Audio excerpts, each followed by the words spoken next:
जय गुरुदेव। तो आज का हमारा जो ज्ञान पत्र है, हमारी जो नॉलेज शीट है वो ये है कि तुम किसी से प्रेम क्यों करते हो। यह ज्ञान पत्र परम पूज्य गुरुदेव श्री श्री रविशंकर जी ने 12 अगस्त 1998 को जर्मन आश्रम बाद अंतोगास्त जर्मनी से दिया था। तो आज के इस नॉलेज शीट में गुरुदेव ने ये कहा है कि क्या तुम इसीलिए किसी से प्रेम करते हो कि वह कोई विशिष्ट या महान है। तो मैं कहता हूं तुम बिल्कुल आशाहीन हो। तुम किसी से प्रेम क्यों करते हो बताओ। क्या उनके गुणों के कारण या बंधुत्व और समानता या आत्मीयता के भाव के कारण। समानता अनुभव किए बिना ही केवल उनके गुणों के लिए यदि तुम अगर किसी से प्रेम करते हो तो उस प्रकार का जो प्रेम है ना, वह प्रतिस्पर्धा और ईर्ष्या पैदा करता है। और जब तुम किसी को उनके गुणों के लिए प्रेम करते हो तो वह प्रेम स्थिर नहीं होता, क्योंकि जब उनके गुणों में बदलाव आता है या फिर तुम उनके गुणों के आदी हो जाते हो, प्रेम भी बदल जाता है।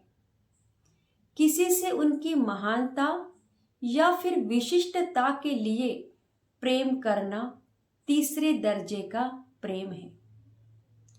परंतु यदि तुम प्रेम में समानता के भाव से करते हो, क्योंकि वे तुम्हारे अपने हैं, वह प्रेम जन्म जन्मांतरों तक रहता है। किसी से इसलिए प्रेम करना क्योंकि वे तुम्हारे अपने हैं, चाहे फिर वह महान हो या नहीं, वही निष्काम प्रेम है। तो लोग कहते हैं कि मैं ईश्वर से प्रेम करता हूं क्योंकि वे महान हैं। तो बताइए इसमें कौन सी बड़ी बात है। यदि यह पाया जाए कि ईश्वर हमारे जैसे ही एक साधारण से व्यक्ति है, तब क्या तुम ईश्वर से प्रेम कर पाओगे? तब भी तुम ईश्वर से प्रेम कर सकोगे? और यदि तुम ईश्वर को इसलिए चाहते हो क्योंकि वे तुम्हारे अपने हैं, तब चाहे वह जैसे भी हो, चाहे वह रचना करे या फिर विनाश, तुम्हारा प्रेम खत्म नहीं होगा। तुम उनसे वैसे ही प्रेम करोगे। समानता का प्रेम स्वयं के प्रति प्रेम के समान है। तब यहाँ पर गुरुदेव से एक बहुत सुंदर प्रश्न किया है कि कई व्यक्ति स्वयं को प्रेम नहीं करते, तो तब गुरुदेव ने कहा नहीं, बिल्कुल इसका विपरीत है। वे स्वयं को इतना अधिक प्रेम करते हैं कि वे अपने लिए बेहतर गुण, बेहतर छवि चाहते हैं, अच्छा प्रतीत होना चाहते हैं। गुणों के प्रति उनका जो प्रेम है ना, वह उन्हें स्वयं के प्रति कठोर बनाता है। जो व्यक्ति ऐसा सोचते हैं कि वो गुणों के प्रति प्रेम करते हैं, तो ऐसे जो व्यक्ति होते हैं ना, वह स्वयं के प्रति भी कठोर बन जाते हैं। ज्ञान, साधना, सेवा और सत्संग द्वारा बहुत ही जल्द समानता का भाव आता है। और समानता के भाव से जब प्रेम उभरता है ना, तब कृत्य और गुणों का उस पर कोई प्रभाव नहीं पड़ता। न तो गुण और न ही कृत्य हर समय पूर्ण हो सकते हैं। केवल प्रेम और समानता का भाव ही संपूर्ण हो सकता है। तो बहुत सुंदर ये ज्ञान पत्र है आज का कि तुम किसी से प्रेम क्यों करते हो। तो कितना सुंदर कहा है ना गुरुदेव ने कि देखो प्रेम कैसा होना चाहिए। अगर तुम किसी भी व्यक्ति से अगर उनके गुणों को लेकर या फिर उनके अंदर जो महानता है उसके लिए अगर तुम उनसे प्रेम करते हो ना, तब ऐसा प्रेम कभी भी स्थिर नहीं हो सकता।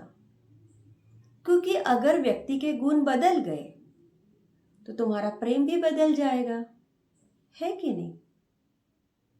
इसीलिए प्रेम समानता के भाव से होना चाहिए।